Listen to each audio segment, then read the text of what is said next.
6 महिना भइसक्यो मैले यो हेलमेट सफा गर्ने भनेर प्रोक्रास्टिनेट गरिरहेको अनि अस्ति भर्खरै अमित दाइले हेलमेट कसरी सफा गर्ने भनेर भिडियो हाल्नु भएको छ। सो हेलमेट सफा गरौँ है त। हेलमेटमा चाहिँ रिमुभेबल प्याडिङ छ भने चाहिँ तिनीहरूलाई निकाल्नु पर्यो पहिला। जबसम्म हामी प्याडिङ क्लिन गर्छौँ त्यो बेलासम्म चाहिँ हामी यो सेललाई पनि मजाले यसरी पानी स्प्रे गरेर चाहिँ एकछिनसम्म छोडिदिन्छौँ। I have mummified everything. Padding skin गर्नलाई चाहिँ म यो बेबी स्याम्पू युज गर्छु। मेरो भतिजको स्याम्पू युज गर्नु पर्यो। ओ बनाउँछु तेल का ऑमलेट। भाई आज ऑमलेट नहीं बनाऊंगा, तेल का ऑमलेट बनाऊंगा।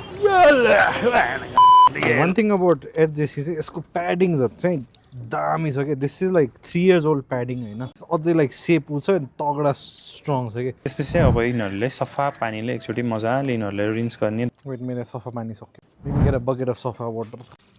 सो हाउ इज यु तपाईहरुको दिन गोइङ? पानीको हालत चाहिँ यस्तो थियो है त्यो प्याडिङ सफा गरेपछि।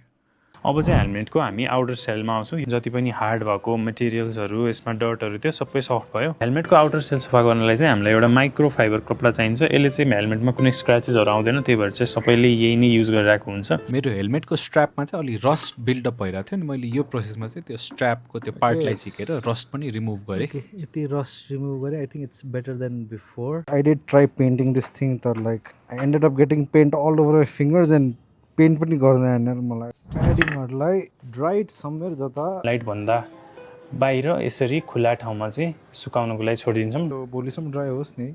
अनि लास्टली म मेरो इन्टरकम र इन्टरकमको तारहरूलाई सफा गर्छु। अनि भोलि इन्टरकम र प्याडिङहरूलाई हेलमेटमा रिफिट गर्छु। यो प्रोसेसबाट चाहिँ हेलमेट सफा गर्न मलाई एकदमै सजिलो लाग्यो। टाइम पनि धेरै लागेन है मलाई। See you guys tomorrow.